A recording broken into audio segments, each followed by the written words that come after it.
This John Lothian News video is sponsored by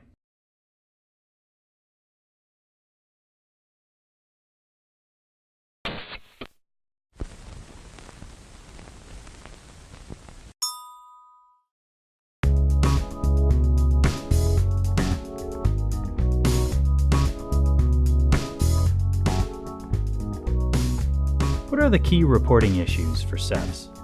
For years now, when a trade's been done on an inter-dealer broker, the counterparties to those trades then agreed the transaction and sent it down to clearing. Under the SEF rules, it's the SEF's responsibility to send it to clearing. But a lot of the SEFs are using us and using the same pathways we've always used to go back to the same clearinghouses. Instead now of doing it on behalf of the counterparties of the trade, we're doing it on behalf of the SEF. But ultimately it benefits the same people. Everybody gets the same security. Everybody gets the same level of understanding and comfort that they've always had. RCPs are reporting counterparties today or since the end of December of 2012 that had to report a transaction. The buy side didn't have to report. In Europe, both parties to the transaction have to report.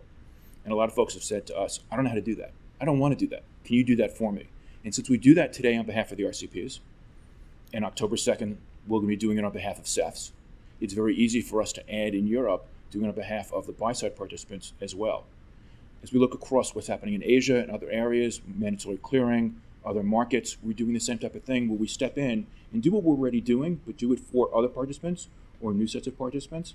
The interesting thing now is we've been asked by the industry to step into the pre-trade space and look across what's occurring from a risk management perspective there. We already have the connectivity to tens of thousands of buy-side folks and 60 plus brokers and tons of different dealers and others.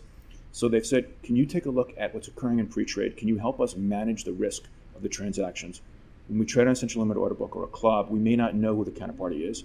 And although I might usually trade through an RFQ or request for quote, there may be times that the best price available is actually in the central limit order book. And that price is going to get shown to me along with the first respondent to my RFQ, my request. And I may choose to execute with that central limit order book counterparty. I may not know who they are. I may not have an execution agreement with them. I don't want to have to worry about that. I know I no longer need an ISDA agreement with them because I want to clear that transaction. But what I want to do is make sure that that trade's going to clear.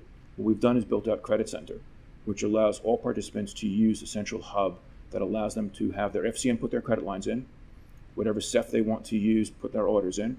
We'll check the trade at the time of the order, long before it becomes an execution or gets matched by the SEF, and ensure that the capacity to clear is already there, both the part of the FCM and the part of the underlying non-clearing member. We also providing a single mechanism, whether it's through a browser-based front end or through our API, to allow the buy side to look across all their FCMs and all their SEFs in one place and manage their credit lines effectively.